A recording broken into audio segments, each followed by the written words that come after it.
Hello everyone, welcome back to my channel Swarupa's diary. আজ হচ্ছে বুধবার আর এখন সকাল প্রায় 9টা বাজে। আজকে সকাল থেকে এত কুয়াশা ছিল, মানে প্রচুর কুয়াশা, এখন অবধি আছে, হালকা হালকা রোদ উঠেছে। তো আজকে যাচ্ছে হলো একটু মায়াপুরে ঘুরতে, অনেক দিন বাদে, বলতে 2 বছর আগে গেছি লাস্ট। তো বান্ধবীর সাথে যাচ্ছি, তো সেই ভিডিও আজকে তোমাদের সঙ্গে সারাদিনের ভিডিওটা শেয়ার করব। তো চলো, এখন আমি রেডি প্রায় হয়েই গেছি অর্ধেক, এখন খাবো, দেন লিপস্টিক পরবো। তো চলো তাহলে কি কি করি আজকে দেখতে থাকো।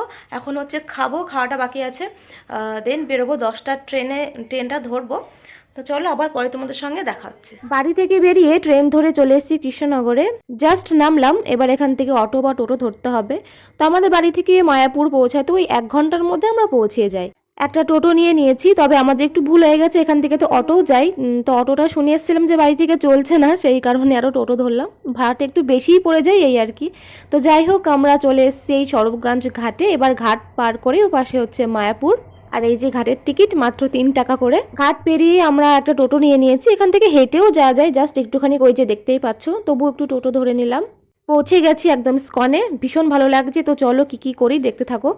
আর হ্যাঁ, মায়াপুরে কিন্তু বহুবার এসছি, যেহেতু বাড়ির কাছাকাছি, ওই জন্য অগুন্তি টাইম এসেছি। যতবারই আসি ততবারই যেন নতুন লাগে, খুব ভালো লাগে। আর ঢুকতেই না মাইন্ডটা পুরো একদম ফ্রেশ হয়ে গেল। আর আমরা এসেছিলাম 22শে জানুয়ারি, বুধবার দিন।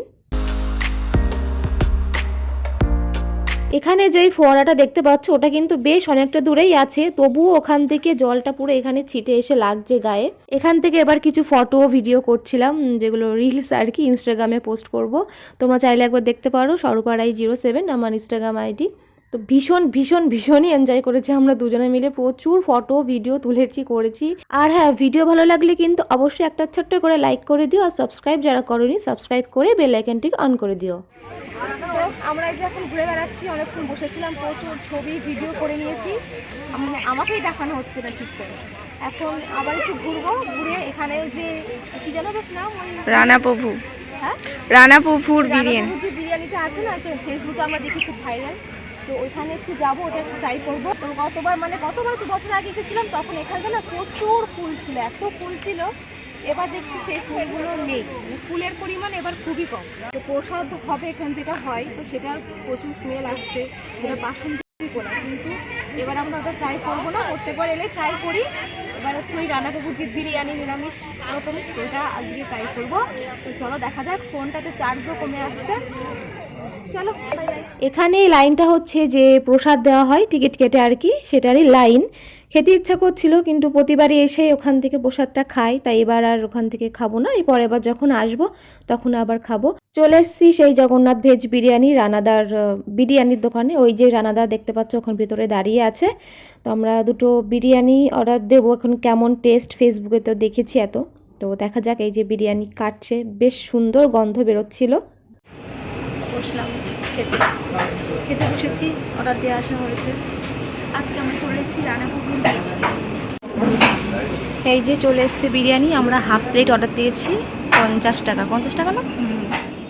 এই যে তো বিরিয়ানি, চলো দেখা যাক কি কি আছে বিরিয়ানির মধ্যে। আমি না ফার্স্ট এটাকে দেখে মাটন ভেবেছিলাম, যে ভেজের মধ্যে আবার মাটন কী করে এলো। ওটা হচ্ছে একটা বড় পিস ইঁচড় ছিল, শসা ছিল, আর একটা বিগ সাইজের আলু। তো আলুটা মানে খুব একটা যে সফট ছিল সেটা না, আর ছিল পনির, সেটা দেখানো হয়নি। 1 পিস পনির ছিল, আর হচ্ছে 1 পিস সয়াবিন ছিল, তবে অয়েলি ভাবটা একটু বেশিই ছিল। আর হাফ প্লেট দাম নিয়েছিল 50 টাকা, তো সেই আন্দাজে একদম ঠিকঠাকই ছিল।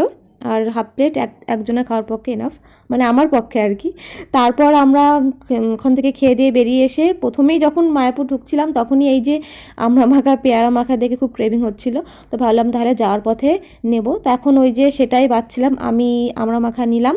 তো এখন ওটাকে মাখামাখি করে দেবে, ওটা নিয়ে চলে যাব স্টেশনে। সারাদিন ঘুরে ঘুরে এই যে পাগলির মতো লাগছে আমাদের। এখন এই যে পেয়ারা, আমি নিয়েছি আমড়া মাখা, আর ও নিয়েছে পেয়ারা মাখা।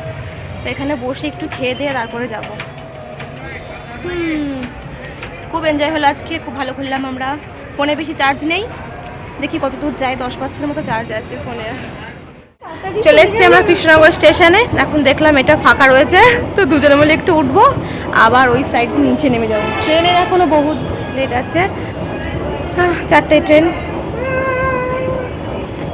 এই যে দারুণ লাগে এগুলো তো উঠতে। আবার এই পাশ দিয়ে নামবো, এই যে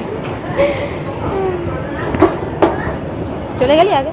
ট্রেন তো চলে এসছে আর আমরা ট্রেনে উঠে বসেও গেলাম। 4:20-তে ছাড়বে ট্রেন। আর এই ট্রেনটাতে না আমরা কলেজ থেকে বাড়িতে যেতাম আর কি, বিএড করতাম যেখানে কৃষ্ণনগর। তো আর কি বলবো, ভিডিওটা এখানে শেষ করে দেবো, ফোনে আর কোনো চার্জ নেই। তো চলো, বাই।